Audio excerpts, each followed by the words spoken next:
Hello friends, my name is Vikas. तो दोस्तों, आज की वीडियो में हम कुछ बहुत ही important MoUs and agreements discuss करेंगे फरवरी मंथ के। ये सेशन आपके लिए काफ़ी इंपॉर्टेंट रहेगा, तो एंड तक ज़रूर देखिएगा। तो आइए फ्रेंड्स, अपना सेशन स्टार्ट करते हैं, लेकिन उससे पहले आप सभी के लिए कुछ इंपॉर्टेंट इन्फॉर्मेशन। सो फ्रेंड्स, हमारी एक एप्लीकेशन है कैरियर्स क्लाउड के नाम से, जो कि आप प्ले स्टोर से डाउनलोड करते हैं अपने एंड्रॉयड फोन्स के लिए। ये एप्लीकेशन आपकी प्रिपरेशन को एक स्टेप ऊपर ले जाने में बहुत हेल्पफुल रहेगी। आपको इस ऐप को यूज करने के लिए कुछ नहीं करना, डाउनलोड करके आप अपनी जीमेल आईडी से या गूगल आईडी से इसमें लॉगिन कीजिए। लॉगिन करने के बाद आपको एक ऐसा पेज दिखेगा जहां पे आप देखेंगे कि काफी सारे ऑप्शन है, home, all courses, my courses, doubts. इधर आपको जो कोर्स परचेज करेंगी वो आपके माई कोर्सेज में दिखेगा। जो हम कोर्स प्रोवाइड कर रहे हैं आपको, जो आप अवेल कर सकते हैं कोर्स, वो आपको ऑल कोर्सेज सेक्शन में देखेगा। अब हमारा कोर्स इतना अच्छा क्यों, और हम आपको क्यों चाहते हैं आपको कोर्स परचेज करना चाहिए? क्योंकि हम आपको करंट अफेयर्स जो प्रोवाइड करेंगे डेली बेसिस पे प्रोवाइड करेंगे। डेली बेसिस पे हम आपको 20 क्वेश्चंस की एक क्विज प्रोवाइड करेंगे। उसके साथ डेली के करंट अफेयर्स उस टॉपिक से रिलेटेड हम आपको प्रोवाइड करेंगे। इसी के साथ साथ फिर सिमिलरली वीकली बेसिस पे एक 50 क्वेश्चंस की आपकी क्विज होगी हर वीक। इसके साथ साथ हम आपको डेली के अलावा वीकली वीडियो भी, वीकली करंट अफेयर्स भी प्रोवाइड करेंगे, एंड मंथली करंट अफेयर्स भी हम आपको इसके अलावा प्रोवाइड करते रहेंगे, जिसमें आपकी पीडीएफ्स होंगी एंड मच मोर।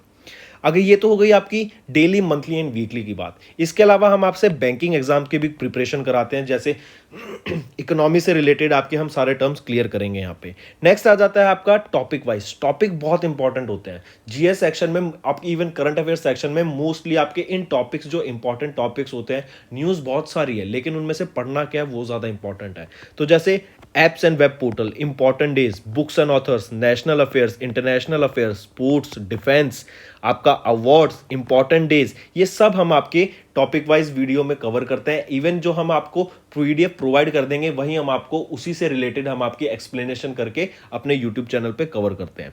इसके अलावा हम आपको स्टेट वाइज करंट अफेयर्स की वीडियो भी, करंट अफेयर्स भी, पीडीएफ भी प्रोवाइड करते हैं साथ ही साथ। देन ये तो होगी आपकी एप्लीकेशन की बात। अगर आपको हमारा कोर्स परचेज करना है तो हम आपको एक एक्स्ट्रा 10% का डिस्काउंट मिलेगा। अगर आप मेरा कोड विकास 10 यूज करते हैं तो आपको जो भी आपका टोटल अमाउंट होगा कोर्स परचेज करने के बाद, उसमें से 10% डिस्काउंट करके ही आपको पे करना पड़ेगा। Welcome back friends. तो आइए अपना सेशन स्टार्ट करते हैं। आज की वीडियो में कुछ इंपॉर्टेंट एमओयूज डिस्कस करने वाले हैं हम। सबसे पहले हम स्टार्ट करते हैं आईआरईडीए एंड जीएसएल, इन दोनों के बीच में एक एमओयू साइन हुआ ताकि रूफटॉप पर सोलर पावर प्रोजेक्ट्स को बढ़ावा दे सकें। रूफटॉप क्या होता है? छत। तो छत पर सोलर पैनल्स लगा के सोलर एनर्जी जनरेट करने का ये प्रोजेक्ट रहेगा। ये आपका वास्को ड गामा, जो कि गोवा में है, वहां पर सेटअप करने की बात की जा रही है इस प्रोजेक्ट की। एंड ये जो लोकेशन है वास्को ड गामा, ये जो गोवा में है, ये हेडक्वार्टर रहता है आपका गोवा शिपयार्ड्स लिमिटेड का ही। इसीलिए ये एक काफ़ी चर्चित प्रोजेक्ट है, क्योंकि ये क्या है? Solar energy. सोलर एनर्जी हमें पता है रिन्यूएबल एनर्जी होती है, तो हम अपनी फॉसिल फ्यूल से शिफ्ट करके अब सोलर एनर्जी, जो कि रिन्यूएबल सोर्सेज ऑफ एनर्जी है, उन पे शिफ्ट कर रहे हैं। ये हमारे इन्वायरमेंट को साफ रखेगा, और जो कॉस्ट लगती है सरकार की टू जनरेट द एनर्जी, उससे वो भी कम हो जाएगी, क्योंकि अब हम जो एनर्जी जनरेट कर रहे हैं वो सीधा सन की रेज से एनर्जी जनरेट कर रहे हैं, सनलाइट से एनर्जी जनरेट कर रहे हैं, जो कि एकदम फ्री होती है और अबंडेंट है, एकदम अनलिमिटेड सोर्स ऑफ एनर्जी है। ठीक है, तो आपको याद रखना है IREDA, Indian renewable energy development agency limited, IREDA, इन्होंने गोवा शिपयार्ड लिमिटेड के साथ एक एमओयू साइन किया ताकि हम क्या ये सेटअप कर सकें एक रूफटॉप सोलर पावर प्रोजेक्ट। जो ये आईआरईडीए है ना, ये हेल्प करेगी गोवा शिपयार्ड लिमिटेड को with their technical and financial expertise. इसी के साथ साथ वो जो अपनी कमर्शियल एक्सपर्टीज लाएंगे, वो भी इनको हेल्प करेगी ताकि इस प्रोजेक्ट को आगे बढ़ावा दिया जा सके। फिर अगर इनकी बात करें तो जो आईआरईडीए के चेयरमैन एंड मैनेजिंग डायरेक्टर हैं प्रदीप कुमार दास, उन्होंने साइन किया इस डील को, इस एमओयू को, विद भारत भूषण नागपाल, जो कि चेयरमैन एंड मैनेजिंग डायरेक्टर हैं गोवा शिपयार्ड्स लिमिटेड के ही। ठीक है, चलिए, ये क्या हेल्प करेगा ये project? This will bring down the expenditure on electricity and reduce it's carbon footprint. Carbon footprint होता है हम एटमॉस्फेयर में जो कार्बन रिलीज कर रहे हैं फॉर जनरेटिंग इलेक्ट्रिसिटी। कैसे भी, अब जैसे कार है, कार आप गाड़ी चलाते हैं, तो आप अगर उसको पेट्रोल या डीजल पे रन कर रहे हैं तो वो भी ऑन रनिंग, जब आप उसको चला रहे हैं तो वो भी कार्बन रिलीज करती है एटमॉस्फेयर में, चाहे वो कार्बन मोनोऑक्साइड हो। ठीक है, वो भी आपका एटमॉस्फेयर को प्रोड्यूस वो पॉल्यूट करती है, क्योंकि हम उसको कहीं ना कहीं कार्बन रिलीज कर रहे हैं। एंड कार्बन की एक चीज़ होती है, ये क्या होती है, हीट को ट्रैप करता है, हीट को ट्रैप करता है। इसी वजह से तो आपकी ग्लोबल वार्मिंग टेम्परेचर बढ़ रहा है कि हमारे एटमॉस्फेयर में कार्बन मोनोऑक्साइड है, कार्बन डाइऑक्साइड है, तो ये क्या करता है, कार्बन हीट को ट्रैप करता है और इससे जो टेम्परेचर है वो बढ़ जाता है। कमिंग बैक, फिर ये आईआरडी मैंने बताई अपना टेक्निकल कमर्शियल एक्सपर्टीज़, आपकी फाइनेंशियल एक्सपर्टीज़ लेंगे, ताकि जो बिजनेस है ये आपका बिजनेस बनेगा सोलर रूफटॉप का, इसको आगे बढ़ावा दिया जा सके। और ये कहाँ पे बनाने की बात की गई है, जैसे मैंने बताया, ये वास्को डगामा जो कि गोवा में लोकेटेड है और जो कि हेडक्वार्टर है जीएसएल का, वहीं पे इस प्रोजेक्ट को सेटअप करने की बात की गई। एक चीज़ और याद रखना, ये आईआरईडीए का 7th MOU होगा in the business development and consultancy division. फिर अगर आईआरईडीए की बात करें, ये एक पीएसयू है, alright, under the ministry of new and renewables energy. इसको 1987 में इस्टेब्लिश किया गया था, न्यू दिल्ली में इसका हेडक्वार्टर रहेगा और चेयरमैन हम देख ही चुके हैं, प्रदीप कुमार दास। अगर हम गोवा शिपयार्ड्स लिमिटेड की बात करें, ये भी एक पीएसयू रहेगा under the ministry of defence. 1957 में इसको इस्टेब्लिश किया गया था, हेडक्वार्टर वास्को डगामा में रहेगा गोवा में, और चेयरमैन एंड मैनेजिंग डायरेक्टर कौन है, भारत भूषण नागपाल जी। मूविंग ऑन टू नेक्स्ट हम बात करेंगे, इंडिया और नेपाल ने एक एमओयू साइन किया for the construction of a bridge. ये ब्रिज कहाँ पे होगा, ये उत्तराखंड के लोगों को कनेक्ट करेगा नेपाल से, ठीक है। कहाँ पर बनाया जाएगा, ये धरचूला में बनाया जाएगा। एंड ये किस रिवर पे होगा, ये इंपॉर्टेंट आपको पता होना चाहिए। ये जो इंडिया और नेपाल के बीच में ब्रिज बनाया जा रहा है, construction of a bridge over Mahakali river, important, ठीक है। किस रिवर के ऊपर, महाकाली रिवर के ऊपर बनाया जाएगा। कहाँ पर बनाया जाएगा, धरचूला में बनाया जाएगा, जो कि कहाँ है, ये उत्तराखंड और आपके नेपाल के लोगों को कनेक्ट करेगा ये ब्रिज। इससे क्या होगा, जो लोग एक दूसरी कंट्री में रहते हैं, जो इंडिया में रहते हैं और नेपाल में रहते हैं, इनके बीच में जो आप रिलेशनशिप बिल्डिंग होगी, एज वेल एज जो ट्रेड होता है उसमें थोड़ी आसानी हो जाएगी। ऑल्सो इस ब्रिज को बनने में 3 साल लगेंगे एज ऑफ नाउ। नेक्स्ट हम बात करेंगे इंडिया और स्पेन की। इन दोनों ने एक एमओयू साइन किया for the corporation in custom matters. Custom क्या होता है, अगर आप दो कंट्री के बीच में है, आप जैसे ए और बी कंट्री है और कोई ए कंट्री से बी कंट्री में कोई सामान ले जाना चाहता है, तो एयरपोर्ट पर उस व्यक्ति को वो अपना सामान डिक्लेयर करना पड़ेगा कि मैं इतना सामान यहाँ से वहाँ ले जा रहा हूँ, या फिर वहाँ से वहाँ मैं इतना सामान लेके जा रहा हूँ। ये क्या होता है, अगर आप ज़्यादा क्वांटिटी में सामान ले जाते हैं ना, आप डिक्लेयर नहीं करते हैं, तो वो एक इलीगल ऑफेंस होता है। क्योंकि अगर आप ज़्यादा सामान ले जा रहे हैं, आपका लिमिट तो अलाउड होती है, कुछ लिमिटेड सामान अलाउड होता है, लेकिन अगर आप उससे ज़्यादा ले जा रहे हैं तो आपको कुछ पे करना पड़ता है, टैक्स, ठीक है। उस टैक्स को पे करना पड़ता है अगर आप ज़्यादा क्वांटिटी में सामान ले जा रहे हैं। तो इसी चक्कर के लिए हम जो इन्फॉर्मेशन है प्रॉपर दे सकें, एक दूसरे को कॉर्पोरेशन दे सकें, म्यूचुअल असिस्टेंस कस्टम मैटर्स में शो कर सकें इंडिया और स्पेन के बीच, लोगों के बीच में, इसीलिए ये एक एमओयू साइन किया गया। ये प्रोवाइड करता है legal framework for sharing of information between the custom authorities of the two countries. और ये किन के बीच साइन हुआ है, इंडिया एंड स्पेन के बीच में। ऐसे ही एक दूसरे की हम बात करेंगे एमओयू की, जो कि है इंडिया और तुर्कमेनिस्तान के बीच में हुआ है। ये हुआ है आपका डिजास्टर मैनेजमेंट में। डिजास्टर मैनेजमेंट में पहले से ही प्रिपेयर रहने के लिए, पहले से ही सिचुएशंस को एनालाइज करके उसको प्रिपेयर रहने के लिए ये एक एमओयू साइन हुआ। जैसे प्रिपेयर आप कैसे रह सकते हैं, अगर मान लो कोविड-19 की हम बात करें, कोविड-19 को ही अगर हम फॉर एग्जांपल डिजास्टर में ले लें, डिजास्टर क्या हो सकता है, नेचुरल कैलेमिटी, ये भी तो एक तरीके का डिजास्टर ही था। अब जैसे फ्लड आ गई, आपका ड्रॉट, सूखा पड़ गया, सुनामी आ गई, या फिर अर्थक्वेक आ गया, तो ये क्या है, डिजास्टर्स होते हैं। तो इसके लिए आप प्रिडिक्ट नहीं कर सकते, बट ये एकदम रैंडम होते हैं, तो आपको इनके लिए पहले से प्रिपेयर रहना पड़ेगा कि अगर कोई सिचुएशन खराब होती है तो हम उसमें कैसे टैकल करेंगे, पहला स्टेप क्या लेना चाहिए। फिर उसके बाद लोग अगर कहीं फंस जाते हैं तो प्रॉपर टीम होनी चाहिए कि लोग, फंसे हुए लोगों को इवैक्यूएट करेंगे, फिर उनको मेडिकल फैसिलिटी प्रोवाइड करना फंसे हुए लोगों को, क्योंकि ऐसे बहुत सारे लोग हो जाते हैं जो कि काफ़ी टाइम से भूखे होते हैं, प्रॉपर फूड सप्लाई नहीं मिल पाता, खाने की दिक्कत पड़ जाती है, पानी, साफ पानी नहीं मिल पाता। तो इन सब चीज़ों को टैकल करने के लिए ऑन अ लार्ज स्केल सरकार को पहले से ही प्रिपेयर होना पड़ता है। इसीलिए इंडिया और तुर्कमेनिस्तान के बीच में एक एमओयू साइन हुआ डिजास्टर मैनेजमेंट के लिए। जैसे हम कोविड-19 का एग्जांपल ले रहे थे, हमें नहीं पता था कि कोविड-19 आने वाला है, ऐसा वायरस आएगा जो कि इतना कम्युनिकेबल डिजीज होगी, इतना कम्युनिकेबल वायरस होगा कि वो इतने लार्ज स्केल पे फैल जाएगा और इतने सारे लोगों को इफेक्ट करेगा। अगर हम प्रिपेयर होते पहले से ही, जो कि हम नहीं थे, तो हमने क्या देखा कि जो हमारा हॉस्पिटल्स थे कितने ओवरवेल्म हो गए थे पेशेंट से, कितने ज़्यादा पेशेंट थे। इवन इंडिया में आपने देखा होगा लोगों को ऑक्सीजन की इतनी ज़्यादा दिक्कत आ रही थी कि रोड पे ऑक्सीजन लगाना पड़ रहा था, बेड नहीं मिल रहे थे हॉस्पिटल में। ठीक है, तो अब अगर हमें पहले से पता होता, जैसे फर्स्ट वेव जो आई हमें नहीं पता था तो सब कुछ एकदम ख़राब हो गया, हिल गया। लेकिन जब सेकेंड वेव आई तो हम उसके लिए प्रिपेयर्ड थे, हमने हॉस्पिटल्स खोले। दो सेकेंड वेव और ज़्यादा खतरनाक थी, लेकिन स्टिल हम प्रिपेयर थे उसके लिए कि ऐसा हो सकता है। अगर पहले से ही आदमी प्रिपेयर रहता है ऐसी सिचुएशन के लिए तो उस सिचुएशन को ज़्यादा अच्छे से टैकल किया जा सकता है।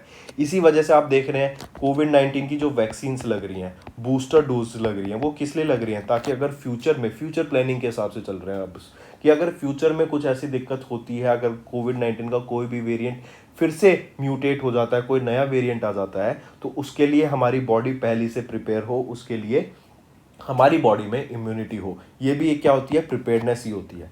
ठीक है, तो ये और फिर क्या होगा, इन दोनों के बीच में साइन हुआ जो ये एमओयू। अब क्या होगा, जैसे आपकी फ्लड आती है, हम फ्लड का एग्जांपल लेते हैं। फ्लड आई तो फ्लड आने से हम कोई प्रिडिक्ट नहीं कर सकते कि ऐसे होगा ऐसे होगा। हमें रिसर्च कैसे करेंगे, लोग इस पे रिसर्च कैसे करेंगे कि फ्लड आती है तो क्या सिचुएशन आनी चाहिए।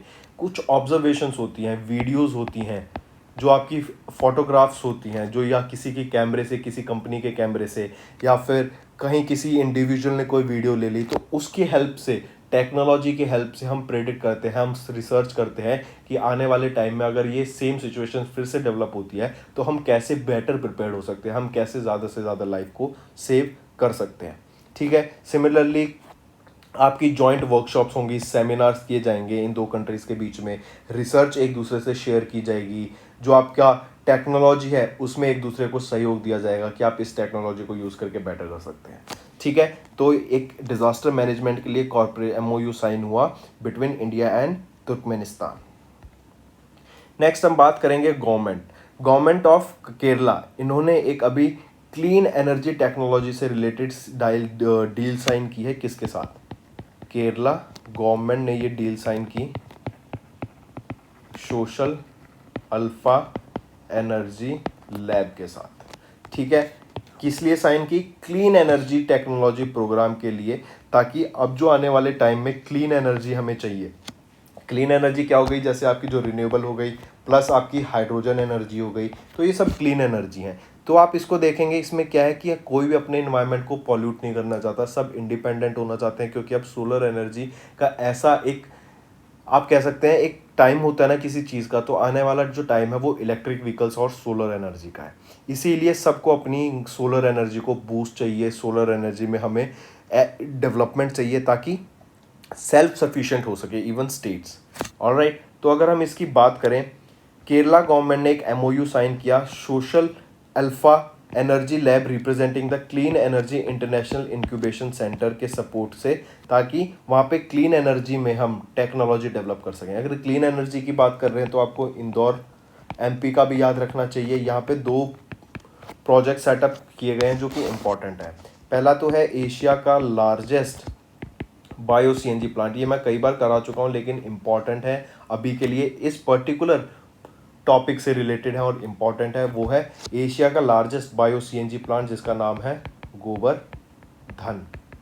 दूसरा हम बात करेंगे गेल की, गैस अथॉरिटी इंडिया लिमिटेड की। इन्होंने क्या स्टार्ट किया है, हाइड्रोजन ब्लेंडिंग स्टार्ट की है नेचुरल गैस के साथ, और ये भी कहाँ पे, इंदौर में ही, जो कि एमपी में है।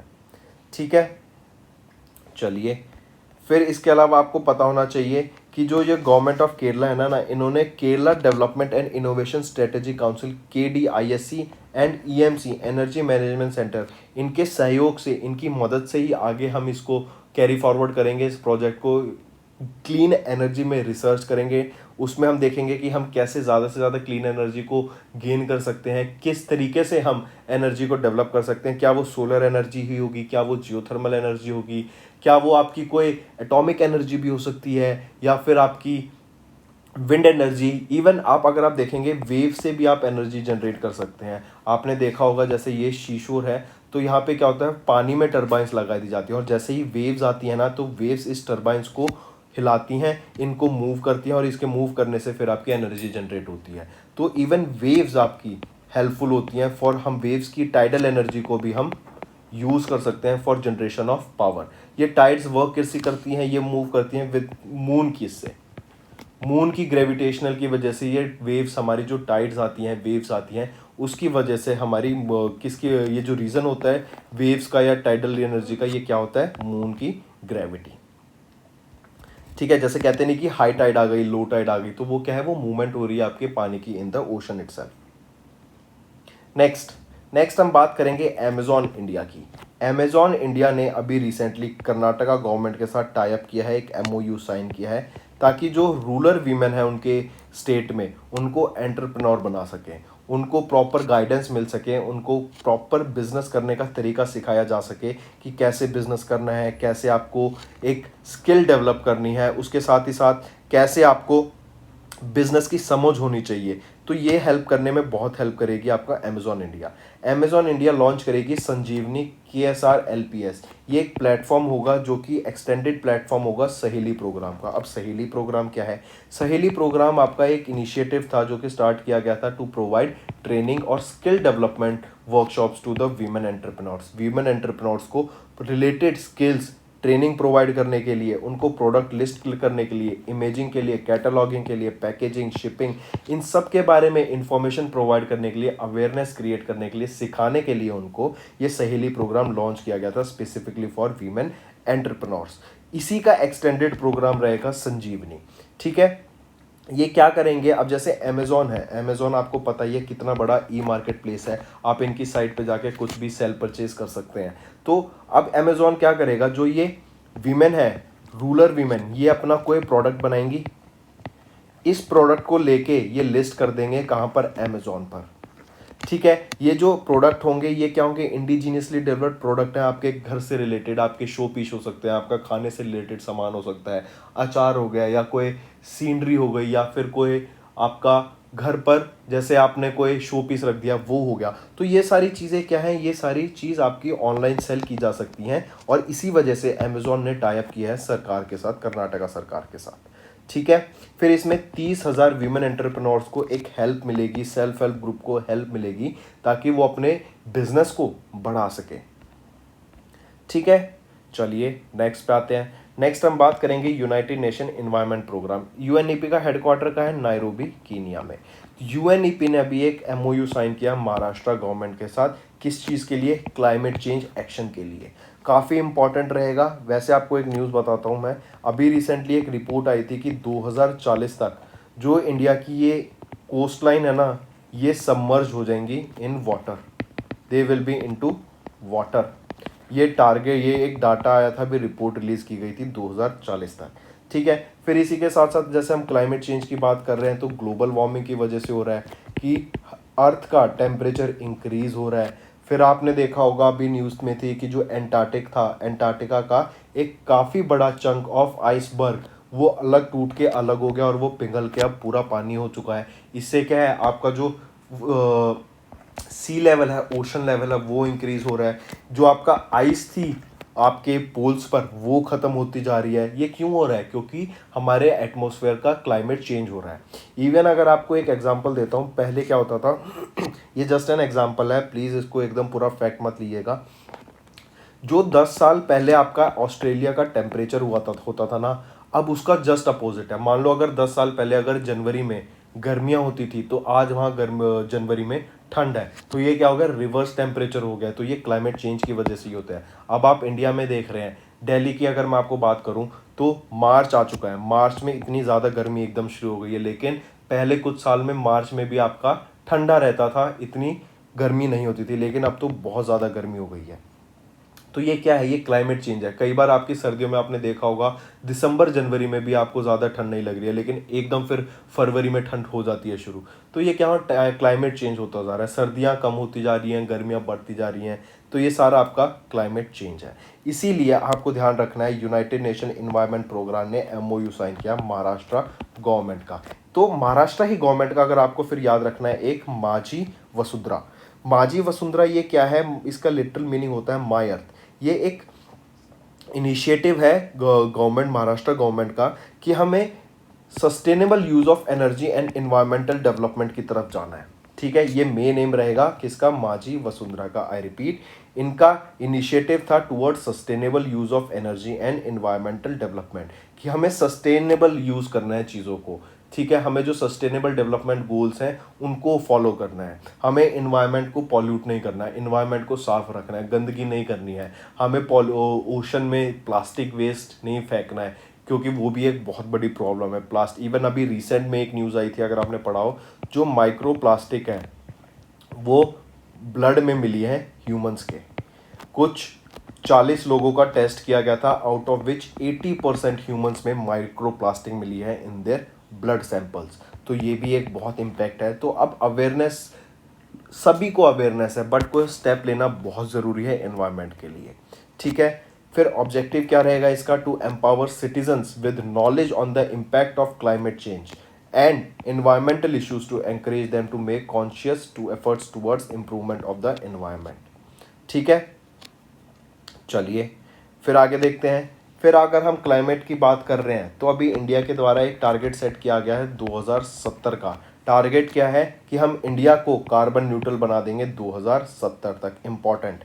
फिर नेशनली डिटरमाइंड कॉन्ट्रीब्यूशंस, ये इन द एनडीसी इंडिया ने प्रॉमिस किया है to create an additional carbon sink of 2.5 billion to 3 billion tons of carbon dioxide equivalent through forest and tree cover by the year 2030 under Paris climate agreement. मतलब हम forest cover को बढ़ाएंगे। और एक news और आपको मैं बताता हूँ, रिसेंटली क्या न्यूज़ आई थी कि जो ग्रीन कवर है ना, सबसे ज़्यादा इंडिया एंड चाइना में बढ़ा है in the past few years. जो ग्रीन बेल्ट हमें देखने को मिलती है, जो ग्रीन कवर देखने को मिलता है अर्थ पर, वो इंडिया एंड चाइना में बहुत ज़्यादा बढ़ा है लास्ट फ्यू ईयर्स में। फिर अगर हम यूएनईपी की बात करें तो हेडक्वार्टर कहाँ रहेगा, नायरोबी कीनिया में। UNDP United Nation Development Programme का हेडक्वार्टर कहाँ रहेगा, न्यूयॉर्क में। एग्जीक्यूटिव डायरेक्टर कौन है, इंगर एडेंसन। महाराष्ट्र की बात करें तो चीफ मिनिस्टर रहेंगे उद्धव ठाकरे। टाइगर रिजर्व रहेगा Tadoba Andhari tiger reserve, Navegaon Nagzira tiger reserve. Moving on, next हम बात करेंगे तेलंगाना गवर्नमेंट की। तेलंगाना गवर्नमेंट ने अभी रिसेंटली ब्रिटिश काउंसिल के साथ एक एमओयू साइन किया है ताकि जो हायर एजुकेशन है उसको बढ़ा सकें, हायर एजुकेशन को नेक्स्ट लेवल पे जा सके।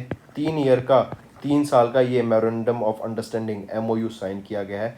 अब अपॉर्चुनिटीज़ कैसे हो सकती हैं हायर एजुकेशन की, आप जैसे केरला से यूके में भेज दो बच्चों को पढ़ने के लिए, बाहर से यहाँ पे भेज दो। इसमें क्या होगा, जो स्टूडेंट एक्सचेंज प्रोग्राम्स होते हैं उससे क्या होता है, आपको कल्चरल, जैसे कहते नहीं, आपका मल्टीलिंगुअल होना चाहिए। अगर आप ज़्यादा चीज़ें सीखते हैं, आपको 2 लैंग्वेज आती हैं, तो आपका जो कॉग्निशन है वो ज़्यादा तेज़ होता है, 3 आती हैं और ज़्यादा तेज़ होता है। आप दूसरे कल्चर में घुलेंगे मिलेंगे, आप उनके रिस्पेक्ट करेंगे, आप लोगों को चीज़ें सीखेंगे, आपको बहुत ज़्यादा चीज़ें सीखने को मिलेंगी, एक दूसरे के कल्चर के बारे में अवेयरनेस क्रिएट होगी। तो ये क्या होता है, ऐसे लार्ज स्केल पे इवन आप देखेंगे जो ट्रेंड है, इंडिया से मोस्टली लोग बाहर चले जाते हैं पढ़ने के लिए। वो क्या होता है कि वहाँ पे जाके उनको एक बेटर इन्वायरमेंट मिलता है, वहीं पे जाके उनको बेटर अपॉर्चुनिटीज़ मिलती हैं। इसीलिए एक ब्रिटिश काउंसिल के साथ गवर्नमेंट ऑफ तेलंगाना ने एक एमओयू साइन किया, और ये 3 साल के लिए एमओयू था ताकि एजुकेशन में, इंग्लिश में और आर्ट्स की फील्ड में ये पार्टनरशिप की जा सके। ठीक है, to facilitate research between institutions and assist to expand higher education globally, to offer global opportunities for the youth of Telangana. ये एमओयू साइन किया गया कि तेलंगाना के बच्चों को, जो तेलंगाना में बच्चे हैं, उनको ग्लोबल लेवल पे अपॉर्चुनिटीज़ मिल सके, कि वो अलग अलग जगह पे जाके वो अपनी जो हायर एजुकेशन है उसको परस्यू कर सकें एंड उनको बेटर जॉब अपॉर्चुनिटीज़ मिल सके। इसलिए ये एमओयू साइन किया गया। इसी के साथ याद रखना, ब्रिटिश काउंसिल ने भी एक एग्रीमेंट साइन किया है रिच के साथ। रिच क्या है, research and innovation circle of Hyderabad. ये क्या है, they will work closely with engineers, new partnership between universities, research institution and centre of excellence in UK and Telangana. ठीक है, चलिए नेक्स्ट की तरफ। नेक्स्ट हम बात करेंगे जम्मू एंड कश्मीर गवर्नमेंट ने एक अभी साइन पैक्ट किया न्यूजीलैंड के साथ, ताकि जो शीप फार्मिंग सेक्टर है उसको बढ़ावा दिए सके। उसमें हम डेवलपमेंट ला सकें, उसमें एक थोड़ी रफ्तार ला सकें, उसको इम्प्रूव किया जा सके शीप फार्मिंग सेक्टर को। इसीलिए जम्मू एंड कश्मीर गवर्नमेंट ने एक पैक्ट साइन किया न्यूजीलैंड के साथ। काफ़ी इंपॉर्टेंट, याद रखना, ठीक है। ऑब्जेक्टिव पढ़िए, to improve farmers remuneration, transfer of technology in research and development, marketing and value addition of sheep products in Jammu and Kashmir. इसी वजह से ये एक एमओयू साइन किया गया between Jammu and Kashmir government and New Zealand. फिर जेएनके की बात करें तो गवर्नर कौन रहेंगे? मनोज सिन्हा। नेशनल पार्क हैं Dachigam national park, Kishtwar national park, city forest जिसको हम सलीम अली नेशनल पार्क भी कहते हैं। वाइल्ड लाइफ सेंचुरी की बात करें तो Baltal Thajiwas wildlife sanctuary, Gulmarg wildlife sanctuary located है जम्मू एंड कश्मीर में। मूविंग ऑन टू नेक्स्ट, ये इंपॉर्टेंट है। नेक्स्ट हम बात करेंगे वर्ल्ड इकोनॉमिक फोरम।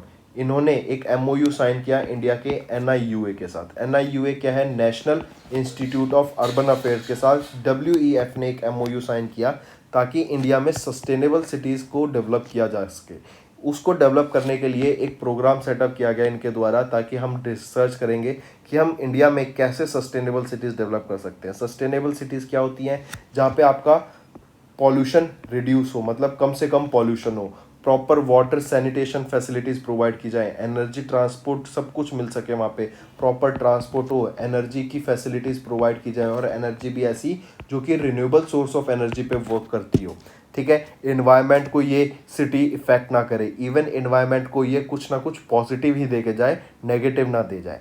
और ये जो टाइप किया गया है डब्ल्यूईएफ एंड एनआईयूए के द्वारा सस्टेनेबल सिटीज़ डेवलप करने का, ये इन लाइन रहेगा for the target of India, जो कि 2070 का टारगेट है कि इंडिया को कार्बन न्यूट्रल बनाना है, ठीक। चलिए नेक्स्ट हम बात करेंगे भारत डायनेमिक्स लिमिटेड। अभी भारत डायनेमिक्स लिमिटेड को एक कॉन्ट्रैक्ट मिला है इंडियन आर्मी की तरफ से Konkurs anti tank missiles develop करने के लिए। आई रिपीट, कौन बनाएगा Konkurs anti tank missiles? Bharat Dynamics Limited बनाएगा। क्या है कॉन्करस? कॉन्करस एक एंटी टैंक मिसाइल है। किसके लिए ये कॉन्करस एंटी टैंक मिसाइल बनाई जा रही है? ये इंडियन आर्मी के लिए बनाई जा रही है, और इंडियन आर्मी ने ही इस कॉन्ट्रैक्ट को दिया था भारत डायनेमिक्स लिमिटेड को। और चीज़ याद रखना, 3 साल में ये डिलीवर किया जाएगी कॉन्करस एंटी टैंक मिसाइल, एंड इसका जो प्रोजेक्ट का कॉस्ट रहेगा वो है कुछ 3,131 करोड़ रुपए, और ये न्यू दिल्ली में इस कॉन्ट्रैक्ट को साइन कर किया गया। अगर हम कॉन्करस मिसाइल की बात करें, इसकी जो रेंज रहेगी 75 मीटर से लेके 4 किलोमीटर की रेंज रहेगी। 2 तरीक़ों से इसको लॉन्च किया जा सकता है, एक तो है BMP-2 टैंक से, या फिर एक ग्राउंड लॉन्चर से, कैसे भी इसको लॉन्च किया जा सकता है। नेक्स्ट हम बात करेंगे NSDC, national skill development corporation की। इन्होंने एक MOU साइन किया कॉमन सर्विस सेंटर्स के साथ। ये क्या है? स्किल डेवलपमेंट में एक बढ़ाव लाने के लिए, एक थोड़ी सी स्पीड प्रोसेस एक्सेलरेशन के लिए ये एक MOU साइन किया था। बेसिकली रीज़न क्या है? स्किल डेवलपमेंट, ठीक है। ये जो कॉमन सर्विस सेंटर्स है ना, इनको सेटअप किया जाएगा वेरियस लोकेशंस में, जैसे विलेज लेवल पे, रूरल एरियाज में इसको सेटअप कर दिया। इन कॉमन सर्विस सेंटर पे क्या होगा? ये एक स्किल डेस्क की तरह है। यहाँ पर आपको कोई क्वेरी है, आप आके पूछ सकते हैं। आपको किसी चीज़ के लिए अवेयरनेस चाहिए, या फिर आपको कोई इन्फॉर्मेशन चाहिए किसी पर्टिकुलर फील्ड में, आपको वो इन्फॉर्मेशन प्रोवाइड की जा सकती है। फिर इसी के साथ साथ रूट लेवल पे, जो आपकी ग्रास रूट लेवल पे वर्क किया जाएगा रूरल एरियाज में, ताकि जो राइट स्किल्स प्रोवाइड की जा सके इंडिविजुअल्स को, वहाँ के यूथ्स को, ताकि वो अपनी एम्प्लॉयमेंट खुद ढूंढ सके, वहाँ पे उनको बेरोजगार ना बैठा रहना पड़े।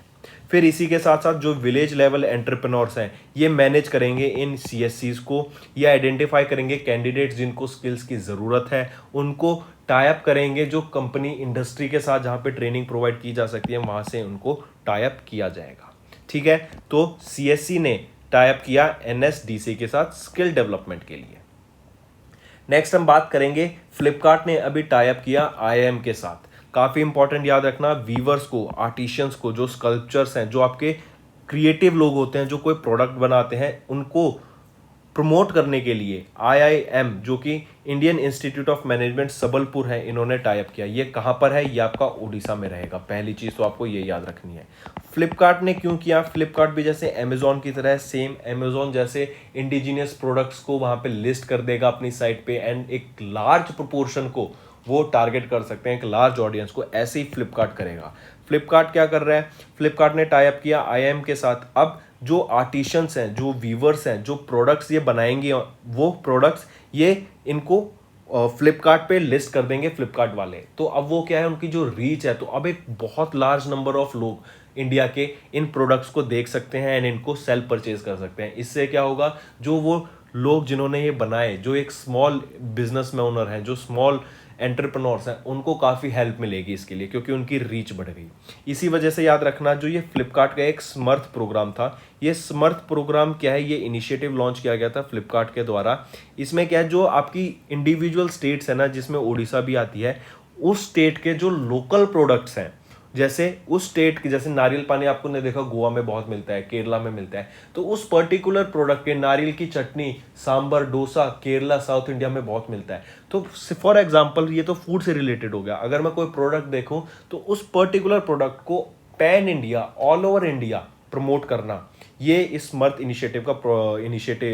इनिशिएटिव का एम रहेगा, ऑब्जेक्टिव रहेगा। ठीक है, ताकि उस पर्टिकुलर स्टेट के जो लोकल बिजनेसमैन है, जो लोकल आर्टिशियंस है, लोकल जो आपके स्कल्पचर्स हैं, उनको बढ़ावा मिल सके, उनको थोड़ा सा बूस्ट मिल सके फॉर देयर बिजनेस। ठीक है, इसी वजह से इन्होंने ये टाइप किया था। और अगर जैसे उड़ीसा, स्पेसिफिकली हम उड़ीसा की बात कर रहे हैं, तो उड़ीसा के कुछ पॉपुलर हैंडीक्राफ्ट देखें तो Pattachitra, palm leaf painting, papier, and ये सब क्या है, ये आपके वहाँ के काफ़ी पॉपुलर हैंडीक्राफ्ट हैं, जिनको आप फ्लिपकार्ट आप क्या करेगा, ऑनलाइन इससे रिलेटेड ये जो भी प्रोडक्ट्स इनके आर्टिशियन स्कल्पचर्स के द्वारा बनाए जाएंगे, वीवर्स के द्वारा बनाए जाएंगे, अब उन प्रोडक्ट्स को डायरेक्ट फ्लिपकार्ट अपने ऑनलाइन प्लेटफॉर्म को लिंक कर देगा एंड वहां से वो एक बहुत ज़्यादा रीच, जो पैन इंडिया होता है, पूरे इंडिया में लोगों को वो देख सकते हैं, वहां से उनके बिजनेस को बूस्ट मिल सकता है। ठीक है, तो एक बार रिवाइज कर दें। फ्लिपकार्ट IMS फ्लिपकार्ट ने टाइप किया वीवर्स आर्टिशियंस को प्रमोट करने के लिए। NSDC ने कॉमन सर्विस सेंटर्स का टाइप किया स्किल डेवलप। फिर भारत डायनेमिक्स लिमिटेड ने कॉन्करस एंटी टैंक मिसाइल बनाने की बात की गई इंडियन आर्मी के लिए। वर्ल्ड इकोनॉमिक फोरम ने NIUA के साथ टाइप किया सस्टेनेबल सिटीज डेवलप करने के लिए। जम्मू एंड कश्मीर ने टाइप किया न्यूजीलैंड के साथ शीप फार्मिंग सेक्टर को बढ़ावा देने के लिए। फिर तेलंगाना गवर्नमेंट ने ब्रिटिश काउंसिल के साथ टाइप किया ताकि तेलंगाना के जो यूथ हैं उनको हायर एजुकेशन में बेटर बेनिफिट, बेटर अपॉर्चुनिटीज मिल सकें। फिर हम बात करेंगे यूनाइटेड नेशन एनवायरनमेंट प्रोग्राम ने महाराष्ट्र गवर्नमेंट के साथ टाइप किया क्लाइमेट चेंज एक्शंस के लिए।